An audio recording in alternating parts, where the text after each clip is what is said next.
Yo, yo, yo, what's going on? What's going on? Everybody, welcome in, welcome in, welcome in. Live on all social media platforms. Even though it gives me errors every once in a while saying that it's not working, but we're still in there. We, I like to give a general, brief introduction to myself, and then I give a lecture, and then we get to Q&A if we have time. But I'm not gonna stay on too long. I got some stuff I need to tend to, but it's all good. So welcome in, everybody.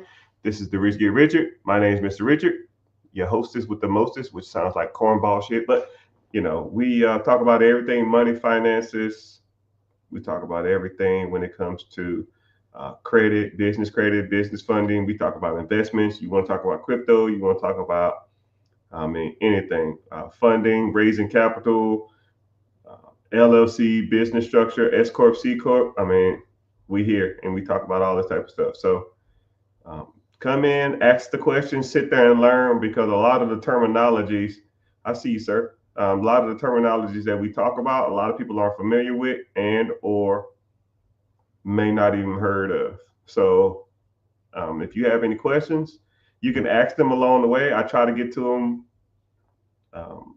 but sometimes I have a train of thought, and it's hard for me to stop my train of thought to answer a question just to get back on the train of thought. So generally, I'll always um, just keep going in my train of thought, and then I can always come back and see your questions.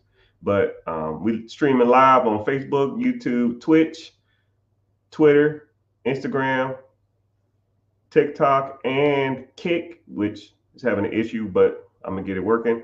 If you're on there, hey. If you're not, oh well, whatever. It does what it want to do. Um, if you want to help me out, watch this from YouTube because YouTube pays me to be here. Right? They don't want to give me money, and the money amount is not even significant. It might be $20, $30 a day on YouTube. But I can go out and get a nice pizza or something just by you helping. And I see your comments first on YouTube also. So if you watch it from there, it's easier for me to see your comments because it gives me a live feed, and that's just easier for me to see your stuff.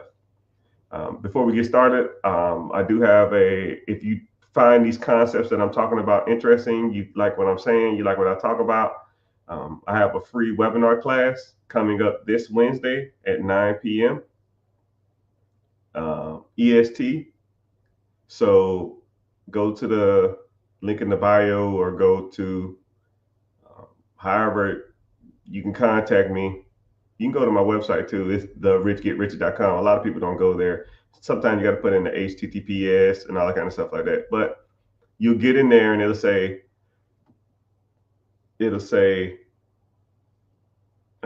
be your own boss.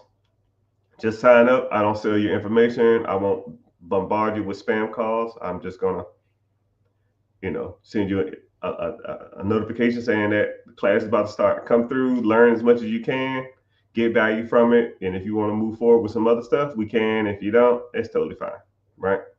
I've had money before any of this stuff. I just, I got tired of people asking me, yo, do you do mentorship? I want to be coached. I want a one-on-one. I want to talk to you directly. I want to be in a community. I want all that kind of stuff like that. So if you're interested in that type of stuff, I'll talk about that stuff too. But for the most part, it's really just a really, really good lesson about money. If you got an hour and you ain't doing anything, just come through and hang out. So, subject of the day is the 4 ways to make money in America.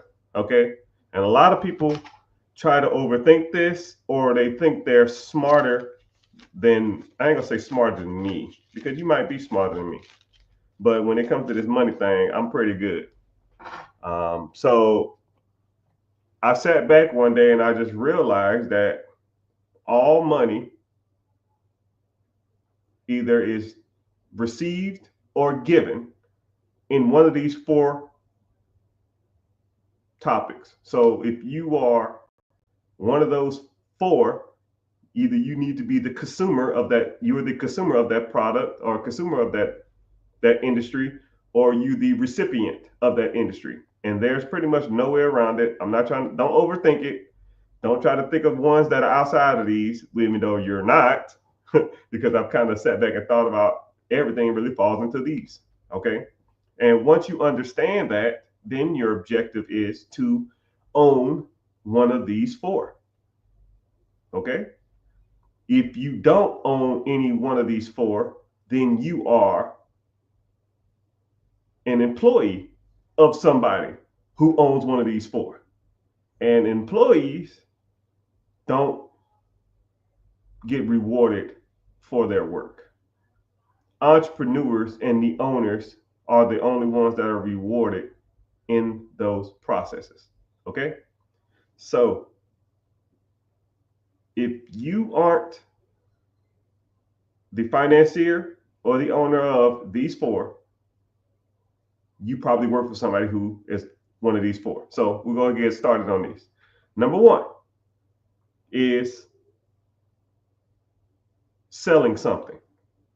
Okay? If you are a salesman or you are in the industry that sells something, you could be in the fast food industry. They are selling food. You can be in the healthcare. You can be selling health. You in the facials. You can be selling beauty. Fingernails, hair, nails, that's all beauty. Clothes, you are selling clothes, right? You can be working at Foot Locker, you are selling shoes. The person who sells those things more likely are the employee. Somebody owns Foot Locker. Somebody owns this shirt. Somebody owns this watch. Somebody owns this hat. And they sold it to me. Your clothing that you're wearing, somebody sold that to you. The person who sold it to you, the owner, makes a lot of money. The employee does not make a lot of money in those industries. They just don't work. It just doesn't work like that. You ever heard the expression, the boss makes a dollar, I make a dime? Yeah, because actually generally employee cost is about 20%. So if you add up all the employees' salary, it's about 20% of what the owner makes. Just throwing it out there. So you need to own processes where you sell something. All right, that's number one. Number two is servicing. You can get a haircut, that's a service. You can get your oil change, that's a service. You can get a delivery service. That, there's tons of services in the world. Back to what I was saying, the employees of the delivery service generally don't have any money. The people who own the delivery service make all the money. So you need to own a process that either sells something or service something. Number three is education. Education is like the third biggest industry in America. High schools, colleges, coaching, sports, coaching sports, coaching people how to play a piano, coaching people on, educating somebody on how to do, you can educate people on how to do a karate class. You can educate someone on how to knit. You can educate somebody on how to drive. There's multiple industries where you can educate people and make a living. And when I say a living, I mean a shit ton of money, right? Why are colleges, billion-dollar industries?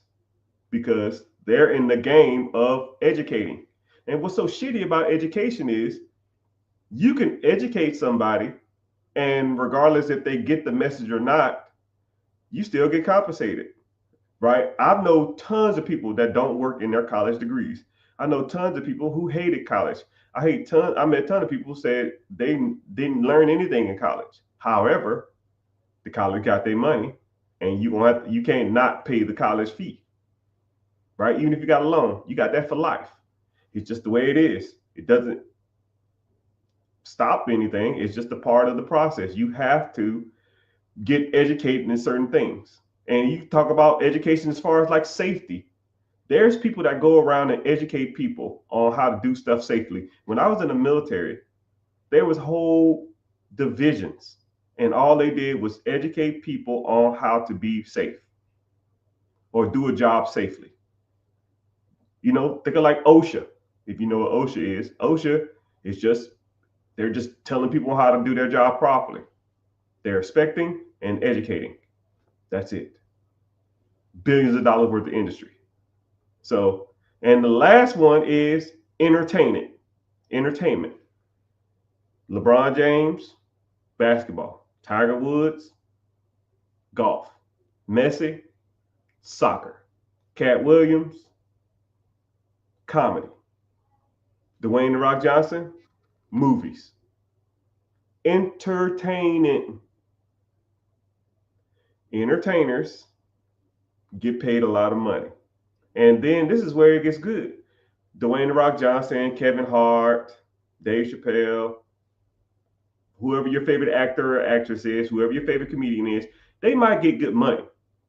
But the person who paid them make 5 times as much. The person who owns the studio, the person who owns the comedy club, the person who owns the theater, the person who owns all these processes that give those guys and girls money, make way more money than the entertainers. And you know, entertainers still make good money. And they're self-employed. But the people who own those processes make a shit ton of money. And then the people who go see them for entertainment generally don't have any money. You know, whenever you go to football games or basketball games, you know, you might get a handful of people around the court. And those tickets are like $5,000, $10,000 a piece. And those people don't have regular jobs. They entertain, service, sell, or educate people. Because those are the only 4 ways to make money in America, people. Don't overthink it. Don't try to figure out other ways. It ain't happening. But what you do with this information is pertinent. This is where the rubber hits the road. What are you going to say? How are you going to entertain somebody? How are you going to educate somebody? How are you going to service something of somebody else's? Now, you could do it 2 different ways. You can start those industries from scratch. You can go out and start a construction company. You can go out and start a sales team. You can go out there and start a comedy club. You can go out there and start a car wash to clean people's cars. Or we can fast forward that whole process. Because you can go out and start these things, but you got to deal with employees, build outs, meaning that you got to build the place. You got to get customer acquisitions. You got to run ads. You got to get customer loyalty. You got to come up with menus, systems, cash registers, POS, point of sale systems, all of that crap. And that's going to take you a couple years to figure out. Or you fast forward 2, 3, 4 years, and you just buy an existing business that already have these things in place. They have the systems, they have the teams, they have the finances, they have the customer loyalty, they have the advertisement, and they have a track record, and they have accountants, they have systems, they have everything in place. Because someone owns a business, they're not going to own it forever. Think of any place in the world, right? Especially like think of a shopping center that's close to you. Okay, we're gonna do a little exercise. Think of a random shopping center near you. When you think about that shopping center, you probably have one or two bigger stores. You might have a Publix or Kroger's. You might have a J.C. Penney's, a T.J. Maxx, or something like that. Marshalls. You have the bigger stuff. I get that. But now think about all the little stores at the bottom. Think about the liquor stores. Think about the dry cleaners. Think about the UPS store.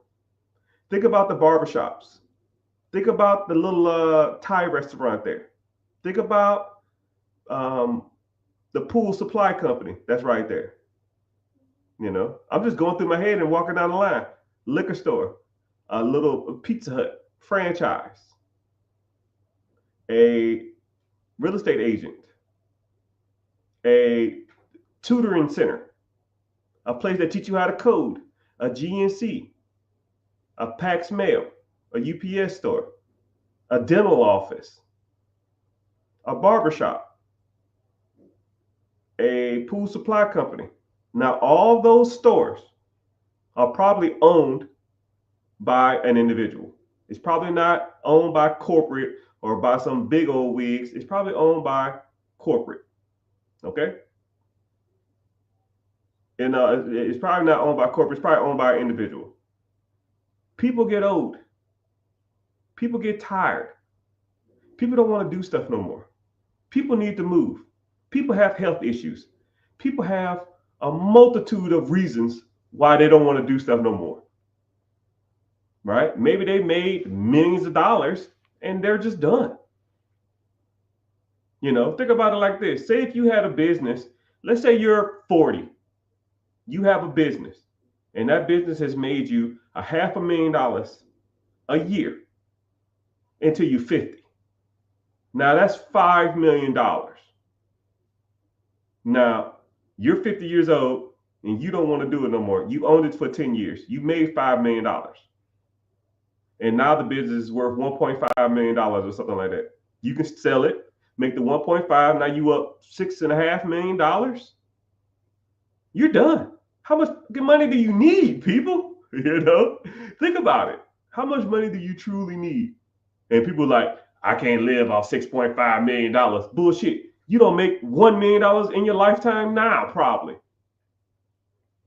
If you make $50,000 a year, 20 years will put you at $1 million. Say you started a job at 35, you worked there till 55. That's $1 million. You telling me you can't live off 6 times that? You doing it now with way less than that.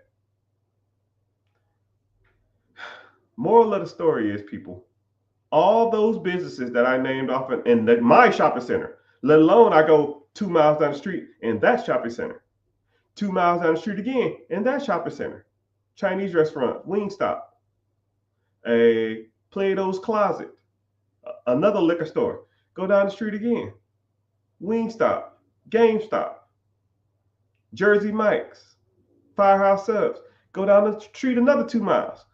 All those businesses gonna have to be sold at some time in the near future or in the future, right? And what's crazy about it is there's probably a business in the shopping center right down the street from you that has a business for sale, and you don't even know it because you're not even looking for those type of things. You're not even on. It's not even on your radar. It's like your car effect. When you get a new car, you see that car everywhere. It's the same thing. I got a little red Honda. Everywhere I go, I see a little red Honda. Whatever car you got, you never saw it before. But if you bought it, you see it everywhere. It's the same thing. If I told you to start looking for businesses that are for sale, you'll see businesses for sale everywhere. If I told you to start looking for real estate for sale everywhere, you will start seeing real estate for sale everywhere. If I started to tell you to look for investment opportunities everywhere you go, you will see investment opportunities everywhere you go. Everywhere I go, I don't give a damn if I'm going to a club, I'm going to a party, I'm going to a Mac Daddy dinner, I'm going to whatever. I'm coming home from a long day of doing something. I don't care. If I'm driving or someone else driving, I say, hey, whoa, go back. Because I'm always on the hunt.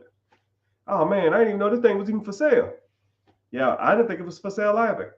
I didn't know it was for sale either. You know why the person you would say you didn't know they was for sale either? Because they're not looking for it. Because if they knew that, they would already say something. And then this is what's crazy too. Once you start telling people, yo, man, I'm looking for businesses to buy. Yo, man, I'm looking for real estate to buy. Oh, yo, man, I'm looking for investment opportunities.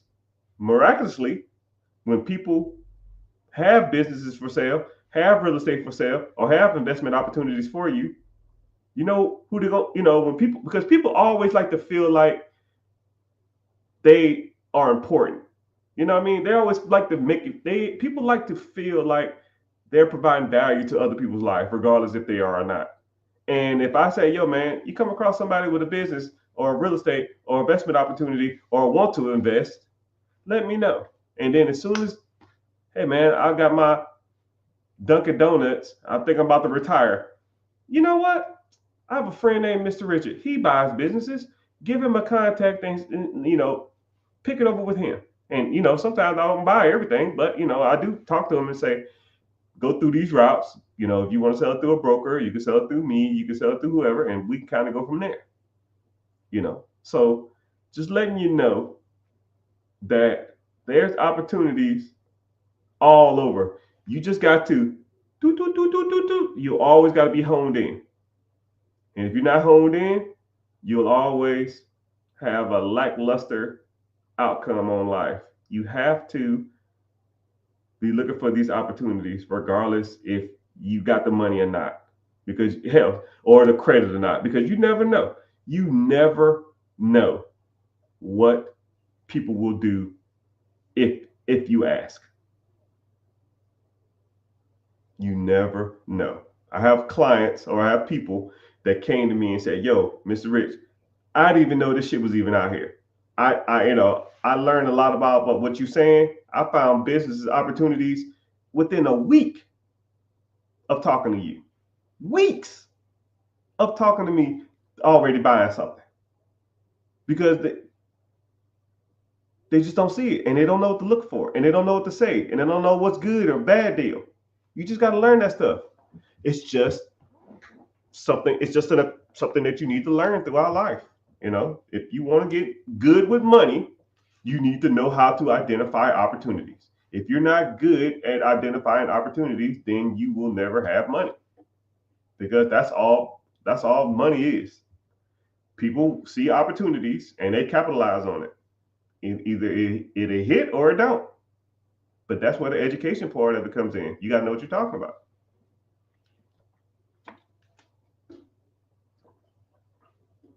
I'm always constant. Yes, sir. I always try to be. But yeah, appreciate everybody for being here. We hanging out. Like I said before, if you want to watch, I'll talk. Any questions? I got whatever you want. Log on or click the link in the bio. I have a free class coming up Wednesday, 9 p.m. EST. It's talking about buying businesses, buying real estate. We talk about investments. We talk about credit. We talk about funding, LLC, business structure. We talk about negotiating. I mean, it talks about a lot of stuff. And if you're interested in that type of stuff, just sign up. It's free. I don't sell you information. I'm not going to spam you with a whole bunch of crap emails and crap like that. Don't do any of that stuff. So click the link, go there, sign up, and then come back or go to my YouTube and watch this from YouTube, because one, it pays me to be here, and it helps with my algorithm if you're on my YouTube. And when you comment, I see those questions first. It's just easier for me to read what questions y'all got. Okay. So let's get to some preguntas, questions. Somebody said, I want to buy a storage unit in North Carolina. So one thing about storage units is that, this is just my opinion though, a lot of storage unit markets are saturated. There's a lot of big wigs in storage unit game. Whenever you go up for storage units, a lot of people know that their baby's not ugly, so they over evaluate what they feel is worth. That's just the way people are. You know what I mean? It's almost like the same thing with a laundromat. Hell, it's almost the same thing with like a car. Like say if you had a Hellcat You know, even though I don't really too much care for Hellcats, but if everybody say, yo, man, your car's cool, your car's awesome, your car's this, your car is that, is this, is this, is this. People think because people tell them their car's cool all the freaking time that their car is valued here now when it's actually valued here. People overpay for Hellcats and people get gassed up about their Hellcats. It's not they think that a Hellcat, say if a Hellcat should be selling for 40, they're going to pay 50 for it, which is overpriced. And then they're going to say, oh, yeah, I had this thing for 5 years. Now, and I put some rims on it and a stupid ass sticker. Now it's worth 60. You know, because that's just because they've been told their whole life that their Hellcat is cool. It's just kind of the same thing with when it comes to businesses. Laundromats are like that. You know, people, everybody wants a laundromat. There's 500 different types of businesses out there that I can name just off the top of my head. But everybody want to talk about laundromats but laundromats are overhyped because people are told, man, you got a laundromat, you're so awesome, this is so cool. But there's multiple different businesses that you can buy besides a laundromat. The same thing with storage units. Storage units are one of those things that a lot of people want to get after. And it's because they don't really know what's all available. They just think storage units are good. First of all, storage units is a commercial building. You generally gonna have to put 20% down. And if you want to get into one 20, 30 miles within any major city, all the big dogs and all the big girls are already probably scoping it. And if you ain't got the 20% down, more likely you're gonna have to raise money or get some decent workout with the owners, which more likely aren't mom and pops. And if they are mom and pops, they got bombarded with letters from people like me. Because when I buy real estate, I'm looking for big units. I send them letters and text messages all the time because you can look all that stuff up online. So if you did want to get into those industries, you probably have to go to the skirts. You go to like Midwest, sometimes the country areas that don't have a big population. When the owner operator is a mom and pop place, those places you can get good deals. Any major city with 20, 30 miles from any major city, to me, is a wash for you might can catch some deals, but more than likely, these big companies have sent them multiple letters, multiple text messages. Because you think about it like this, there's companies out there. I'm gonna kind of put you on a little bit of the real estate game. There's major corporations out there, and all they do is buy real estate, multifamily, apartments, storage units, and that kind of stuff. So what they'll do is they'll market to a certain area. They'll say, okay, we want to buy every storage unit in North Carolina and South Carolina. So what they'll do is they go to public record, they search all the storage units, and they send them a letter. Hey, how you doing? My name is Big Corp Investments. I see you have a storage unit for sale. I see you have a storage unit. I don't know if you was interested in selling it. However, if you are, give me a call. Here's my number. They'll send them a card in the mail. No, not interested. Then they'll shoot them a text message. That's public record. Hey, this is Big Corp again. If you're interested in selling your storage units, give me a call. Cool. Then they'll get an email. Hey, this Big Corp again. If you're interested in selling that, and they'll send them a letter, an email, and a text every week or every 2 weeks forever. Because they have millions of dollars to deploy to this. Because once they get one, it all pays for itself. So if you're looking for those type of industries, if you're looking for those type of businesses, who do you think they're going to call first? You or somebody who's been in their ear for 3 years, right? You send out a letter, let's call it 50 cents. 50 cents times a week times a year, 52 weeks a year at 50 cents, we'll call it $35. $35. A text automated system, that's $20 a year.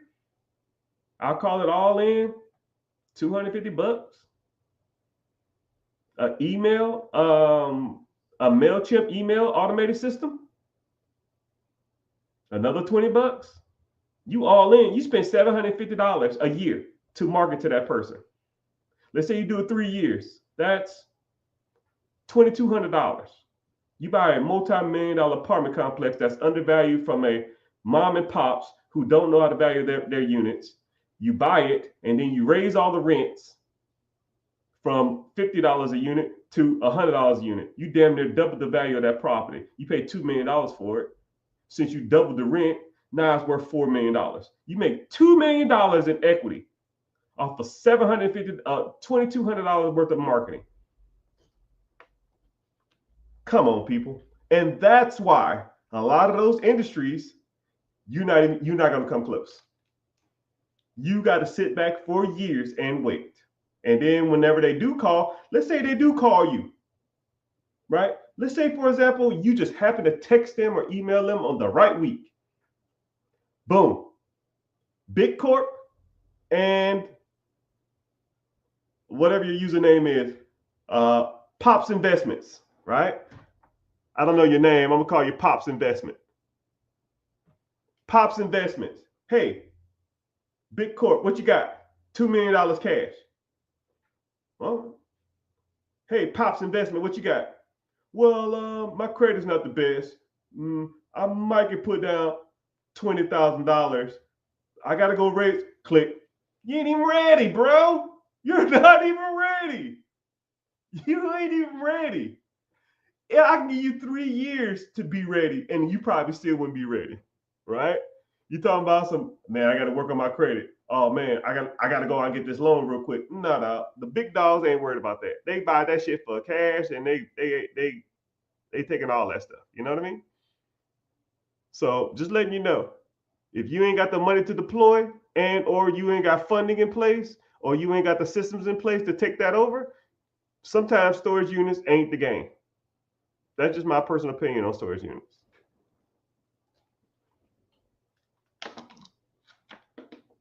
Someone say, how do you handle bad tenants? Cash for keys.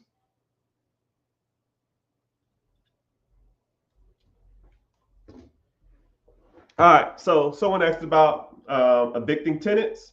This is a little technique that I learned a while back, and this is called cash for keys. There's a couple ways you can do this. This is just the way that I like to do it. So you find, say if you have an individual and they haven't paid their rent in a couple of months, and you're in one of these states that doesn't allow you to evict people, okay? It is what it is. Every once in a while, that's why I tell people not to try to invest in states that are renter friendly. But, sometimes people just get investments in the wrong states for whatever reason. Maybe it was handed down to them. Maybe they ain't know no better, whatever. Say you have a tenant and they're always loud, or they're always multiple infractions. They never pay their bills on time, whatever, right? But you want them out of there, right? They haven't paid their rent. So certain states won't even allow you to evict them. Then you got to go get an eviction notice. You got to serve the people. And then they still got like a 6-month loophole. They might be living in that apartment, not paying rent, or that house, not paying rent for 8 months or something like that. But there are techniques to get people out your home. It's called cash for keys. Okay. One of the techniques that I like to use. So if you have a tenant, I'll call, let's say if you have $1,000 worth of rent that they owe you, they're like a month and a half behind. They ain't got a job. They're not going to pay it. You can't kick them out. This is one of the ways you can do it. You can say, hey, sir or ma'am, I know you're down on your luck. And if you stay here, one, you're going to owe me a lot of money. 2, 3, 4, 5, 6 months, you're going to owe me $6,000. I'm going to take you to court. I'm going to win. And then you're going to owe me $6,000. Then you're going to have an eviction on your credit. And then no one else is going to rent to you. You might get 6 months for free, but your credit is going to be shot. You're going to have a judgment on your tax, on your credit, and they're going to garnish your wages if you don't pay this stuff. So we can come up with a deal right now. If you leave this week, I will give you $500 or $1,000 to leave. So if you leave, it won't affect your credit. I won't have to evict you. You take the $1,000 and you go get somewhere else that's a little more affordable. You can't afford the $1,000. Take the $1,000. You might go move in with a roommate. Go move in with a girlfriend or a cousin or something. I don't care, right? But I got to get this place rented up. And if you're not renting it and you're not going to pay your rent, then I will pay you to leave. Generally, high possibility they're going to leave. Really high. I've only had to do it once, but they'll leave. They will get the fuck out of there because they already know they're not going to pay it. So either they can have shitty credit, an eviction, and owe the courts $6,000, or they can leave in a week for $1,000. Now, when you get that place back, it's probably gonna look like shit. Now you probably got to spend another $1,000 just to get it rent ready, but you get all that money back from the rent you're gonna make from the next person. It's part of the game, people. It is what it is. Sometimes you got to learn from it. But I try not. If you live in states that have squatters' rights and stuff like that, places like California have squatters' rights. So to get people out of houses in like California, it takes like 6 months. They have all of the power. I doubt they will leave for 500. Yeah, they will. Sir, you say that because you don't have a lot of tenants. If I gave you two options, one, here's $1,000, leave in a week, or you can owe me $6,000 plus court fees with an eviction and an eviction on your credit, and I'm gonna report this to your credit. So now I'm gonna put your credit up. You're gonna have an eviction, and you're gonna owe the courts $6,000 plus court fees, right?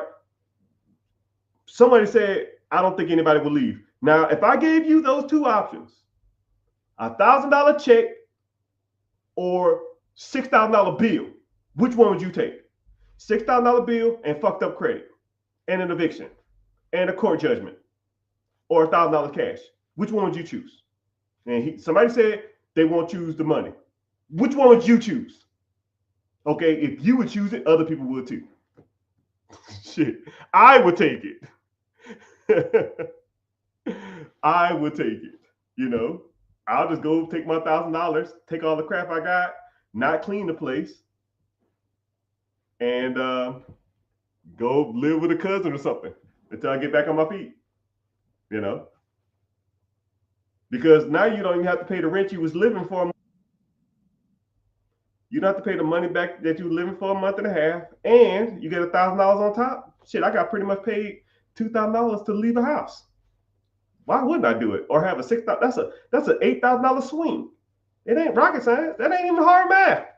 Shit, why wouldn't they leave? I would.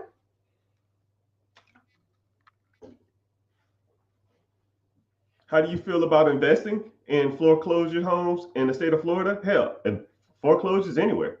The state is almost irrelevant in certain areas. But yeah, if you can find a good deal, pop it. But once you start getting so many houses, you'll get out of touch on a lot of this stuff. But yeah, you can make money in foreclosures. If you want to learn more about how to buy foreclosures, I teach you all that. Click the link in the bio, join the free class. It's called Be Your Own Boss. We talk about foreclosures. We talk about tax deeds, estate sales, lease options, bird dogging, wholesaling, sub-2, all of the same stuff that a lot of people out here in real estate, they'll focus on like one specific thing. I'm not going to say anybody's names. I'm not going to crap on anybody's systems or anything, but I've met people and they're like, yo, man, wholesaling is the way to go. I was like, okay, cool. What if you can't wholesale the deal? What do? Don't do the deal. You know, you could have just substitute that. Oh, I don't deal with substitutes. Oh, okay, cool. So you're gonna leave money on the table? Or you meet people that all they do is substitute stuff. Okay, you're gonna flip this. Oh, I don't do flips, but this is a perfect flip. Okay, I don't do that. So you leave money on the table? Oh, this is a perfect bird dog deal. I don't do bird dogging. I don't got time. But there's free money on the table, right? It's almost, I always use the Batman utility belt theory, right? Batman has a utility belt for everything. If something comes up, he got the smoke screen, he got the bat net, he got the batarang, he got the shark repellent, he got damn marbles that pop tires. He always got something on his belt for every situation. And that's how you need to be in this money thing. If a situation comes up in real estate, especially real estate, if you don't, if people are going to bring you problems, that's all real estate is. People bring you problems. I'm going to get foreclosed on. I'm going to lose my house. I ain't paying my taxes. I need to move. I can't afford it. Those are all just problems. That's all foreclosure, estate sale. Someone died. It's just problems. Tax deeds, foreclosures, sub two. It's just problems. If you don't know how to handle every problem that comes up in real estate, then you are doing the people that you want to service a disjustice, and you're doing yourself a disjustice. If you're going to get in real estate, know them all. Because if you know all of them, then you can help everybody who calls you. When people call me and they have real estate problems, boom, I'm on it. I'll talk to you for 3 minutes and I know exactly what to do. 3 minutes. How much equity you got? Do you owe on the home? What state are you in? What are you? Have you started the pre-foreclosure yet? Have you got, how many letters have you got fair? Have you, how much you owe in taxes? When was the last time taxes was paid? How much you owe? Like, boom, boom, boom. Once I hear that, I already know what to do, right? Do you want the house or you don't want the house? If you do want the house, you got to do this. If you don't want the house, you can do this. You want to cash out your equity, you do this. You want to damn transfer the equity and not pay capital gains tax on that? Let's do this. You open for seller financing or owner financing? Cool. Let's do this. If you're not, cool. Let's do sub two. Let's do lease options. Let's do any of that stuff. You just got to know what you're doing, people. Got to know what you're doing. Somebody said, what is some good businesses to start with as a first business to buy? Could you give me some examples? So there's tons of businesses that are out there for sale. And a lot of times whenever you're looking at businesses, you almost got to step back and ask yourself, can I do this? Because once you take a step back and you look at it from your perspective, I can give you 1,000 businesses off the top of my head, but is that good for you? You know, if if it makes sense to you and if it makes sense financially, then roll with it. Somebody I know, he wanted to buy, he was looking for businesses and he saw one for sale. It was a flower boutique. Now this guy is a manly man, younger dude. And it was a flower boutique. The mom owned it. She died.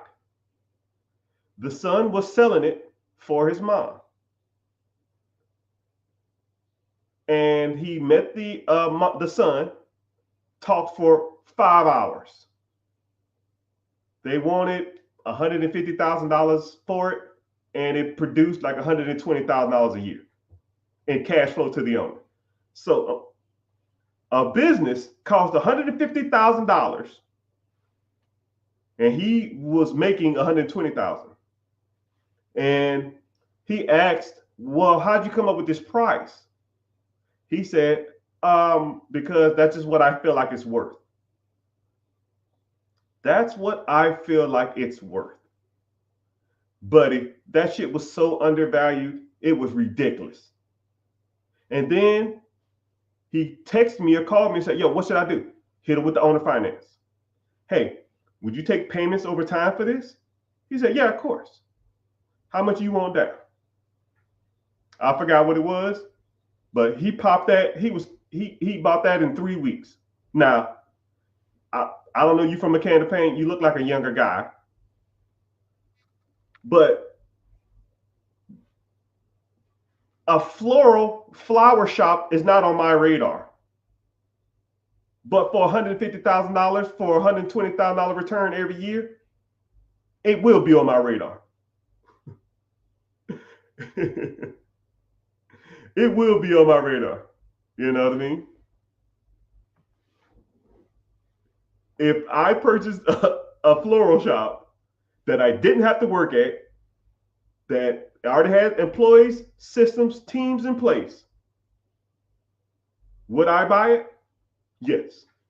My very first business was a tanning salon. I'm black as night. To let you know how much I knew about tanning was an understatement. You probably, when I bought this, or when I was in the process of buying it, you could probably tell me more about tanning than I knew. I just want to throw that out there. Do I look like the type of person to own a tanning salon? But I did, and it made me good money. 4 years, and then I sold it for good money. But just throwing that out there. Someone said, what's a good first business to buy? I don't know. Whatever you want, right? Mine was a tanning salon, but I made it work, right? I knew how to deal with systems. I know how to deal with teams. I knew how to sell shit, and I just went for there, right? I looked at the place and I said, yo, this place is a dump. Hell, at least I can do is clean the place up and run some cheap, shitty ads. All right, well, I made more money. You know, it's something to throw out there. How much did I spend on my first one? Good question. My first one was $140,000 and I paid cash for it, which I shouldn't have paid cash for it, but I didn't know no better. I did a couple of real estate deals and I had money sitting around, so I spent $140,000 on it, and it made $90,000. It made $90,000 a year after. That's what I made. So after the employee costs, after salaries, electricity, water, cable, whatever that's attached to that, all the overhead, when all that overhead was paid, said and done, I made $90,000. And this is what's crazy about it. It had no subscription service. So first thing I did is about 3 months in, I offered subscription service. I said, hey, how much is a regular tan? We'll say if it was $29. So I said, okay, this is what we'll do. $29 one time, or you can pay 59, or what was it? Not 59, 49. You can pay 49 a month and come as many times as you want. And then I incentivized the 3 girls that worked there. I incentivized them. Whoever sold the most subscriptions, I would give them a $500 Sephora gift card. 500, 250, 100. $500 Sephora gift card. Whoever could sell the most subscriptions. 2 months, I forgot how many I had. It wasn't 300. It was a little over 200. 200 monthly subscriptions of $50 a piece. Start doing the math on that. I made more money in subscriptions damn near than I did just doing regular tans of walk-ins, just off the subscriptions.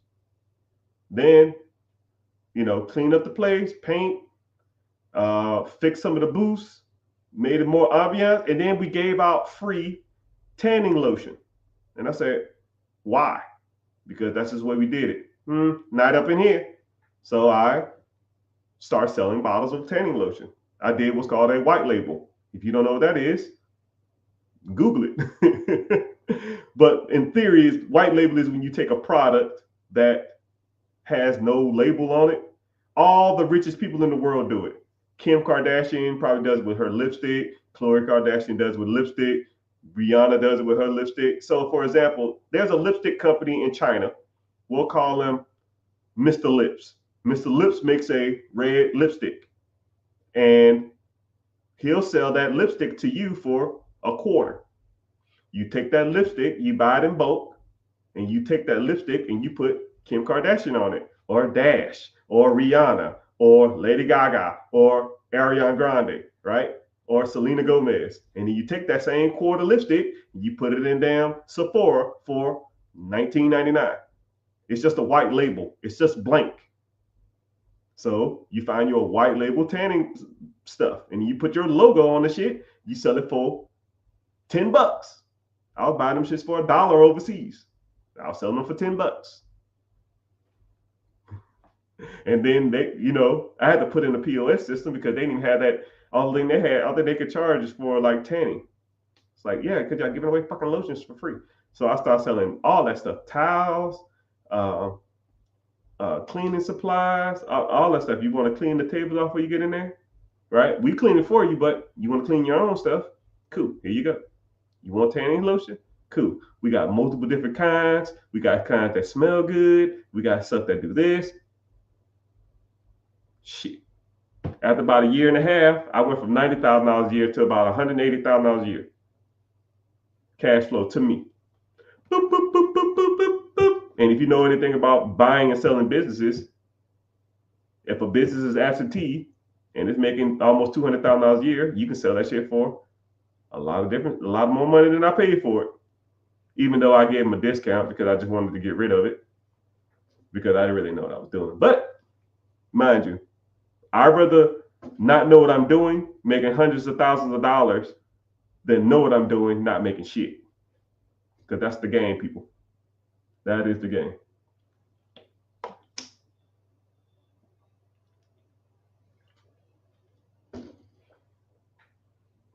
So white labeling most of the products that you sold in your business? Yes. So you said that the business for 4 years, it $360,000 business. How much would you sell it for? White labeling is smart. Like the subscription-based business is more profitable. Yeah, all of it's profitable. You just got to know what you're doing. You just got to set it up. But if you want to learn more about these processes, I can walk you through the whole thing, because not evaluating the business is more than just what it brings in. You have to kind of understand the dynamic, and I break all that stuff down. Click the link in the bio, join the free class. I have one Wednesday, 9 p.m. EST. Sign up, come through, and we'll go from there. Someone said, how do I feel about vending machines? One of my very first businesses was vending machines. I had seven of them. But vending machines command a lot of time.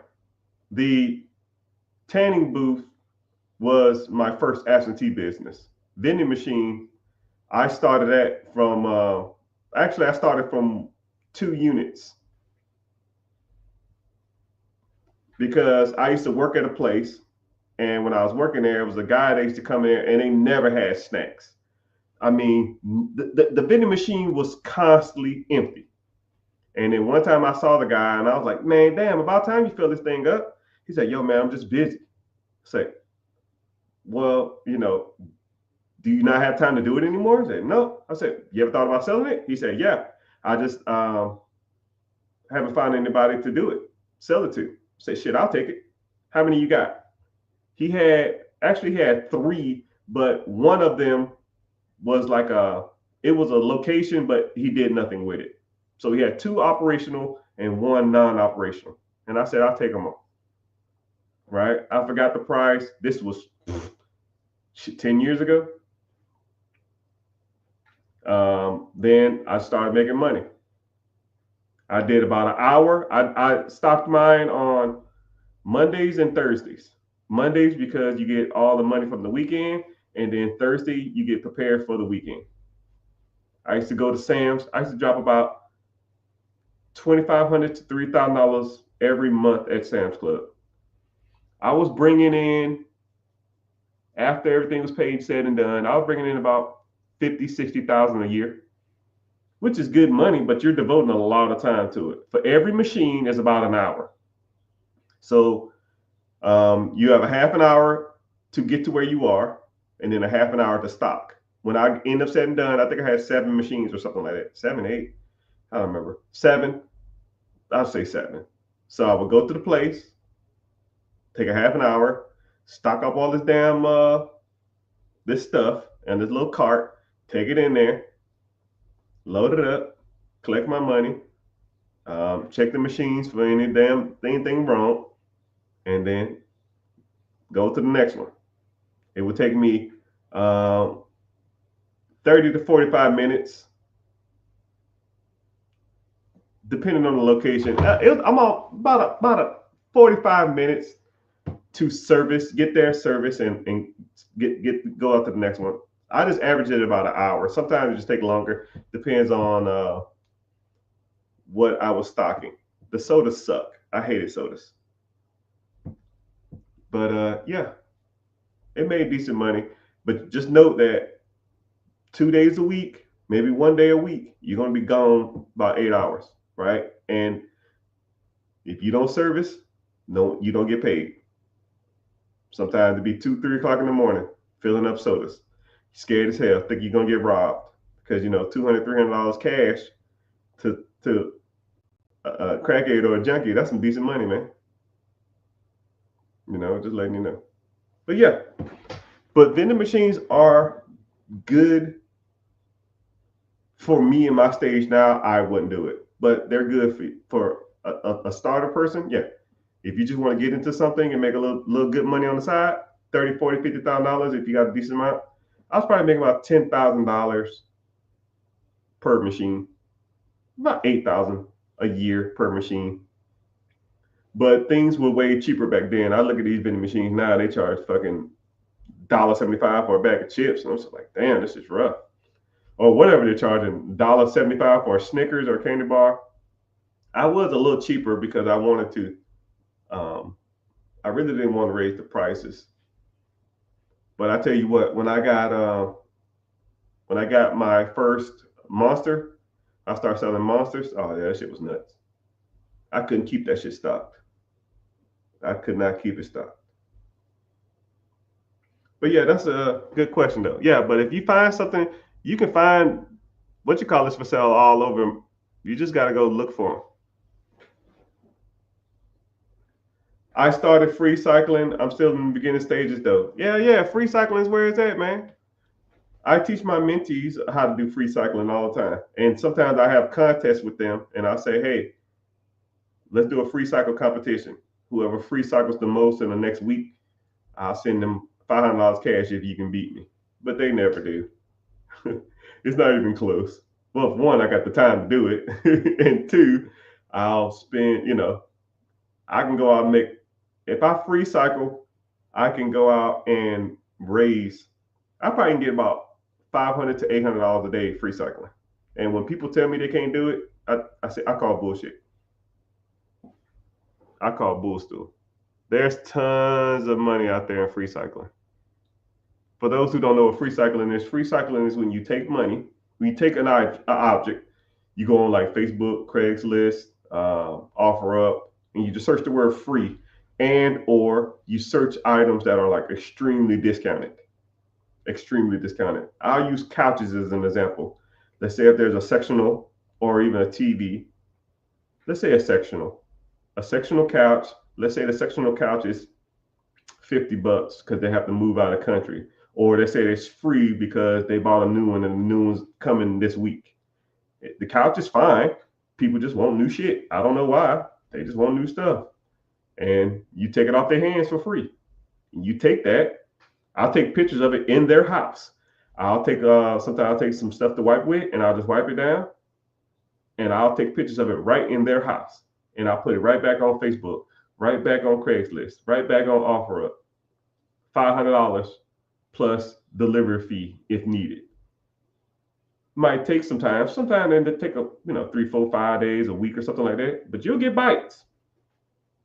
I remember I had a competition with my community, and I said whoever raised more money than me, I'll give them $500. And they say bet. My first day, flat screen, 75-inch 3D TV for free. My first day looking, flat screen TV with remote. I sold it for $400. It was $400 plus $50 delivery fee, but they gave me $350 with the delivery fee. So I lost $100, but it was $350 to drive a TV that I got for free up the street. Right? Let's say you take 20 minutes to pick it up and then 20 minutes to deliver to somebody else. That's almost $400 or $500 an hour. Now, by a show of hands, who in this chat or who in this community or who's listening to me make $500 an hour? I'll wait. And then people say, oh, I don't got time. No, you just choose not to have time. You don't make $500 an hour. And then I did the same thing with a treadmill. That same weekend, I started Friday. Saturday, I got the TV. Saturday night, I got a treadmill. I took the treadmill, sold it for $100. I had the treadmill in my car. I ain't even unloaded yet. And I took it to somewhere else. A washing machine and a washer and dryer. I did $300 plus delivery. So $100 for the treadmill, $300 for the washer and dryer, and then $350 for the TV. I'm up $800 damn near over the weekend. $800. Let's do some simple math, people. Let's say if I spent collectively 6 hours doing this shit. $600, I'll say 8 hours just to make the math easier. I've spent 8 hours that weekend to make almost $800. That's $100 an hour. Now, by show of hands in the chat, whoever's watching, who in here makes $100 an hour? Tax-free, after taxes. I'll wait. And when people say, oh, I ain't got no money, but I ain't got no time. No, dog. You just sitting around watching The Bachelorette or Shark Tank or football. I bet you watched that fucking game this weekend. I bet you watched LeBron James. I bet you watch baseball. I bet you watch whatever sporting events going on. But you can't get your ass up and go make $400, $500, $600, $800. I don't know. And that's just that weekend. I could do that every weekend. $800 a week times 4 weeks. That's $3,200. Some of y'all don't even make $3,200 a month after taxes. Say if I did it full time. That's double. That's $6,400 a month? That's $70K a year, full time. I taught these one guy how to couch free cycling. They took that free cycling motto and did it with couches. All they do is sell couches now. They got them a warehouse. They sell the couches they get for free or pennies on the dollar to the warehouse. They open the warehouse on the weekend and say, hey, I like this couch on Facebook. Can I come look at it? Yeah. Come look at it on Saturday. Come look at it on Sunday. And those are the days they're open. So they go pick up the couches all throughout the week. And on the weekend, they sell the ones they get for free. It's almost like a used couch warehouse. These guys make $150,000 each a year flipping couches. $300,000 a year flipping free couches. Hell, I just explained to you how to make $70,000 free cycling random shit part-time. People don't want to hear it. People think they understand this money thing, but people don't really understand. There's a lot of free stuff out there with stains on it and damage. Okay, but don't take that stuff. You know, this is I'm gonna put you on another logic too. Any problem that you give me, I will give you a solution. If I go to somebody's house and it looked like shit, I say, you know what, sir? I'm good. I can't do nothing with this. I thought it was gonna be a little nicer than I thought. You have a good one. Right? Can't hit a home run every time. And even if it did have stains on it or did have some damage to it, and you selling it for 500, sell it for 200. You still can take it. Somebody want it. You can't clean stains. We too good to clean now. Now, if there's some blood or some shit, okay, cool, I get it. I don't want to deal with that. But some soda, you can't clean that. You can't OxyClean that. Shit, brother. You better than me, then, man.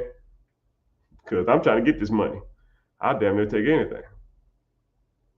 It's definitely a mindset. Yeah. You just gotta want to do it, man. That's just free cycling. There's tons of different ways to make money out here, people. Tons of different money. Tons of different money out here.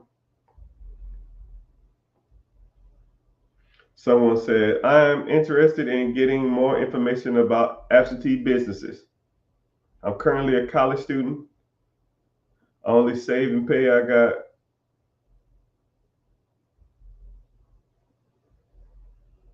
If you was in my situation, where would you go?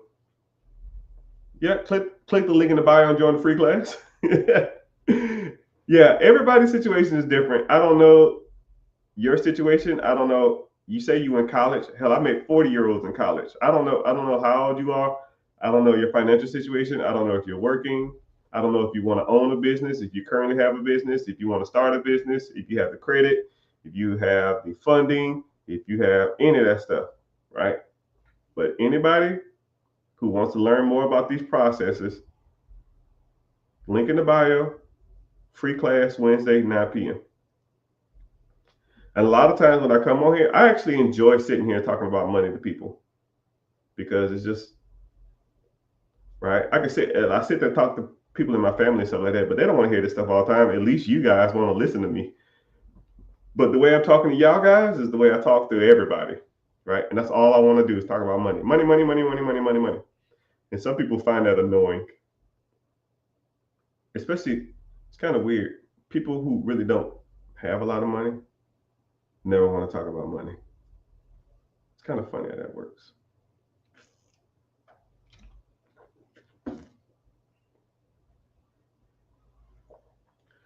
But yeah.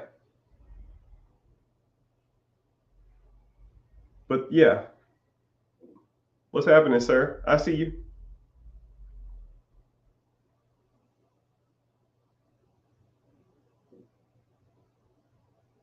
So someone's talking about real estate. Yeah, there's multiple ways to make money in real estate. Multiple, multiple, multiple, multiple.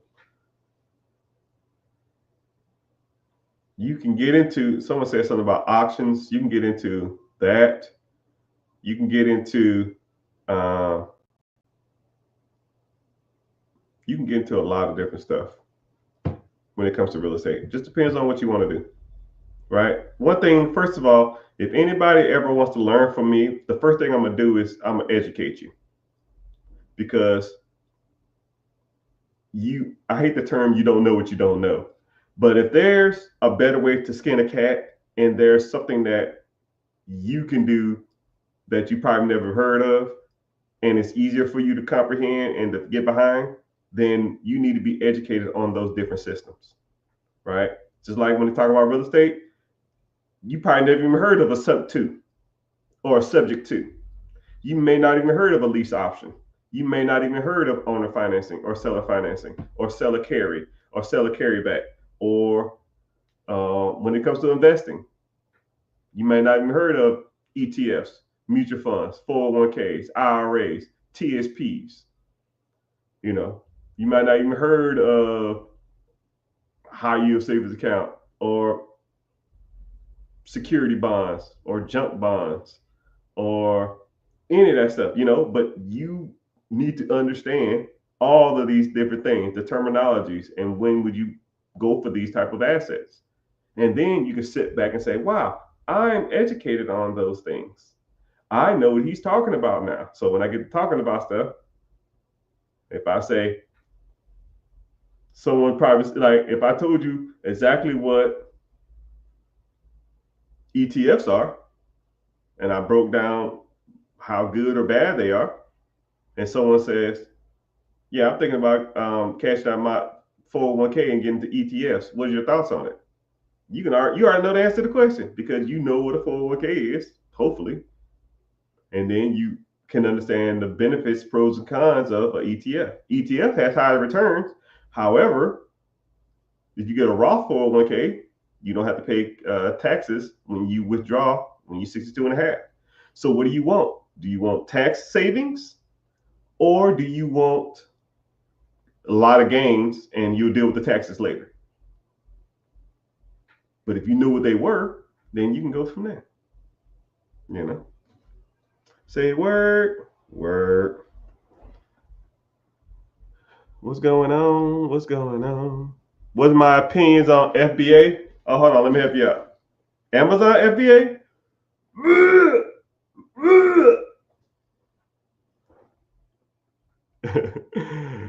That's my opinion on Amazon FBA. I'll give you my Amazon story in a nutshell. I'm gonna keep it short because I don't want to talk all day about it. There was a guy I knew. He owned a business. He filed for bankruptcy on the business, and he had a crap ton of inventory. I mean, truckloads of inventory that he already prepaid for.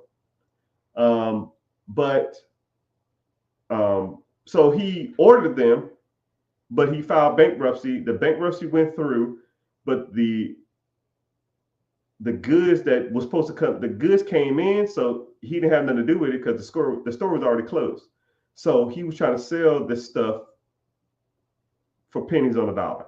And when I tell you guys, this guy had truckloads, like lifted up, truckloads of this stuff. I had to go get multiple storage units just to put this shit in. That's how much stuff he had.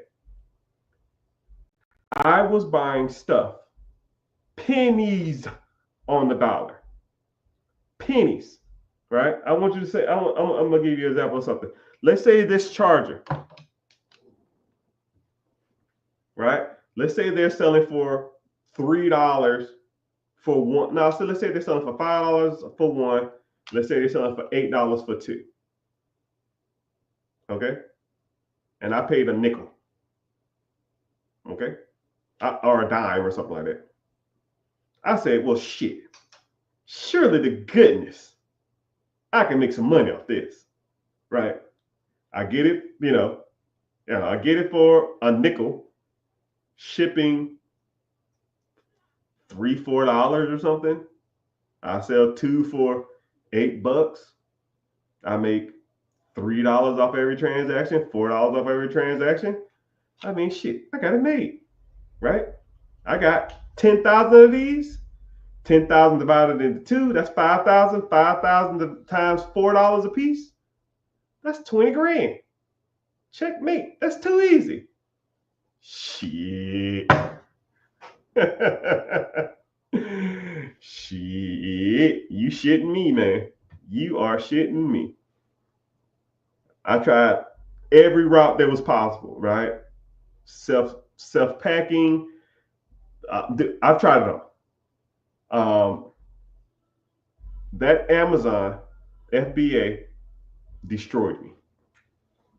And I told myself, I said, yo, who the f is making money off this? Nobody. There's no way in hell someone's buying something from Taiwan for $5 and then selling it for $10, making a $5 spread with shipping, Amazon fees, packing fees, servicing fees, and all that kind of crap, plus taxes. There's no way in hell they're making money, right? I was getting this stuff pennies on the dollar. Pennies. I had 6 items and I was getting them pennies on the dollar. One item was selling for $40. I had about 200 of these. 200 items for $40. I paid $2 for them. I say, Doc, this is $38 spread. I'm finna kill. I barely broke even, Doc. So anybody selling y'all that Amazon FBA shit, that's just trash. There's no way. There's no way. I'm calling the spade a spade. You take it at face value. You do what you want to do. It is what it is. Someone said, I heard you crazy about grills and Hellcats. Oh man, don't even get me started. You know what? I was looking on Facebook the other day, or social media, and I seen a dude on there talking about, yo man, I put my grill on layaway. A couple more payments, I can get it out.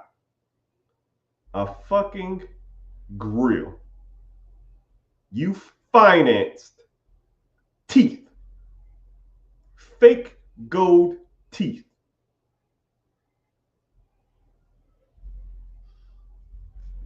You financed or layawayed fake fucking gold teeth.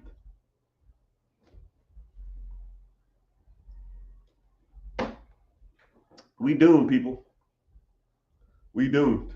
Some people they never gonna get it. Some people will never get it. And then what's crazy is these kids nowadays, all they want is Hellcats. You ain't got a Hellcat job, guy. You ain't got Hellcat credit. You ain't got Hellcat money.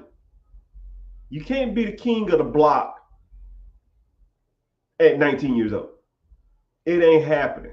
All you're going to do is finance your death. It's like a death sentence. You're stuck in this car from 21 to 28, and you're spending $700, $800, $1,000 a month plus insurance. You're probably at $2,320. You're at $1,300. If you took $1,300, drove you a shit box for 6 years, you take that $1,300 and invest it in a compounding interest account. Hell, I'll do the math. And all you got to do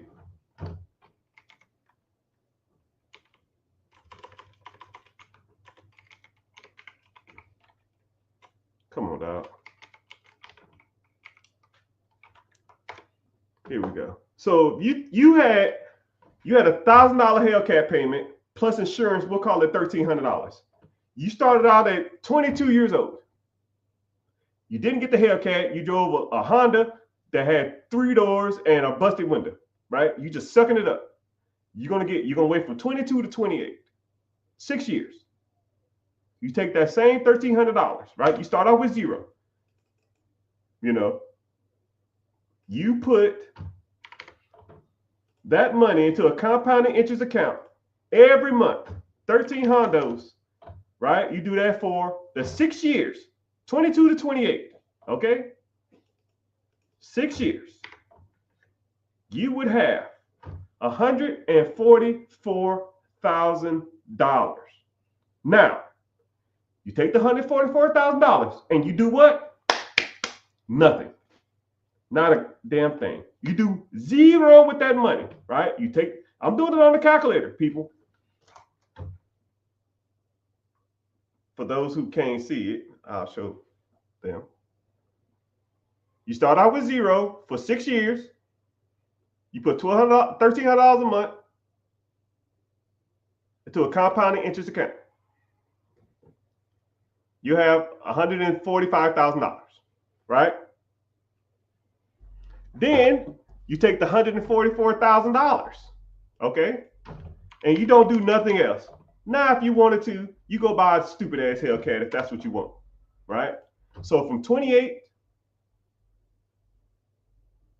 we'll say till 60. 28 to 30, that's 2 years. 30 to 60, that's 32 years. 32 years, you just set that $140,000 stupid ass mistake of yours and leave it in the bank. You invest nothing else into this account. Nothing else into this account. You put $144,000 in a compounded interest account and let it sit for 32 years. Anybody want to guess how much money you would have? It's almost 100 people on here, right? Between TikToks, Facebook, Instagram, YouTube, Twitch, Twitter, Instagram, Kick, and TikTok. At 22 years old, you didn't buy a Hellcat. You saved up for 6 years, the Hellcat payment. That'll be $145,000 from 28 till 60. You didn't invest anything else, right? You went out and bought a Hellcat now because you got to buy a better job, but who cares, right? I don't care about none of the other investments you got. From 28 to 60, you lived your life. You forgot the money was even in there. Somebody said 2.1 million. Good guess. Someone said 1.5 million. Good guess. Someone says $4 million. Good guess. How much interest? ETFs are about 14.4 now.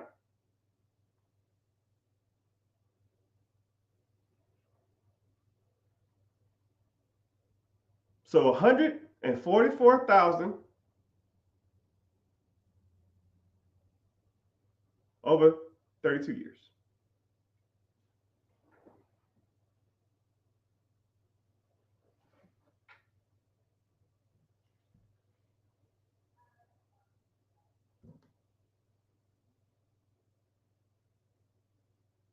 Someone said 11.6. $144,000. 32 years, 14.5% interest, which is the average ETF on the open stock market over the last inception or the last 10 years. No other contributions, will be a little over $11 million.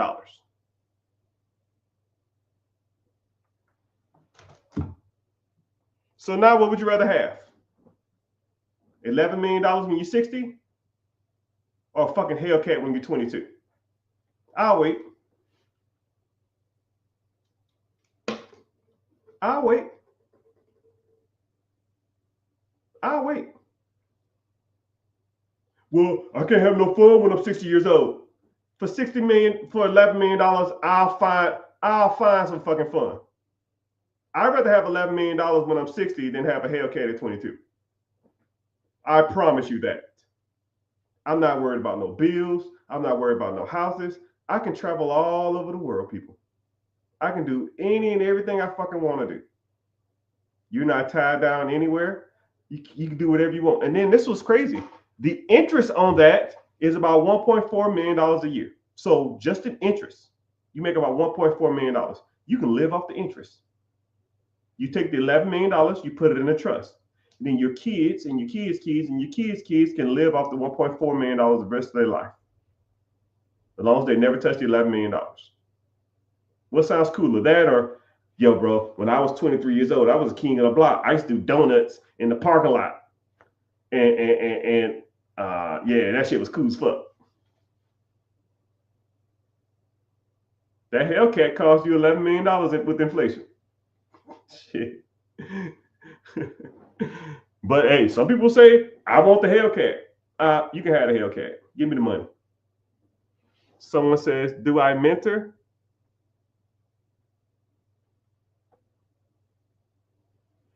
Yeah, I got a free class coming up. Link in the bio. It's called Be Your Own Boss. Sign up. It's free. I don't email you. I don't spam you. We talk about investing, real estate, businesses, all that kind of stuff, right? We talk about a lot of different stuff in the free class. come through, learn, give your feedback. Let me know what you like about it, what you don't like about it. And you can interact with me. If you're feeling it, you're feeling it. If you're not, you can go to sleep tonight and think to yourself, man, that shit was pretty good. That was really informative. But it is what it is. But I hope y'all are enlightened about these processes. Someone said, don't be the guy that peaked in high school. You shouldn't. You honestly should never peak. You should always be striving for greatness in every year of your life. I like New Year's because um, every New Year it makes me sit back and reflect on what I did the year prior and how I'm gonna get better. Right, and a lot of times you just need to start writing these things down. Right, because once you physically see it, instead of you doing it in your brain, it puts it into reality. You should write down how much money you have every year. You should write down how's your credit every year. You should write down all your assets every year. You should, and then also you should write down what you want your credit to be this year or next year, whatever. You should write down how much money you want. You should make how much money you want to make. You want to start a side hustle. You want to start a side business. You want to buy a business. How much money you want to make on a side hustle. All of that stuff. Once you put it down on paper, there's power in writing stuff down. Because once you take it out of your brain and put it into existence, it's like the wheels start turning. And you see it on paper, you just know what you got to do because now you have a little map, a little chart on how to get to your destination, how to get to your goals. But hey, what do I know? What I do know is it's been hard to say goodbye to yesterday. Anyways, I'm about to get off here. Thank you for your time. And yeah, if you're interested in reaching out to me, shoot me a message on Instagram. I'm flagged on some social media platforms. They won't let me message people. So if you're trying to message me on these platforms and they don't let you message,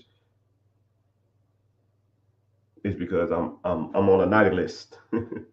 So you can always message me on Facebook and or Instagram. Those are always good ones. And or just come to the free webinar at Wednesday. It's Wednesday, 9 p.m. EST. Click the link in the bio. It's called Be Your Own Boss. Go there and sign up, and I'll see you there. And you can interact with me, and it's a little more personable, and we break some of this stuff down. So I appreciate you being here. I'll be the Zane.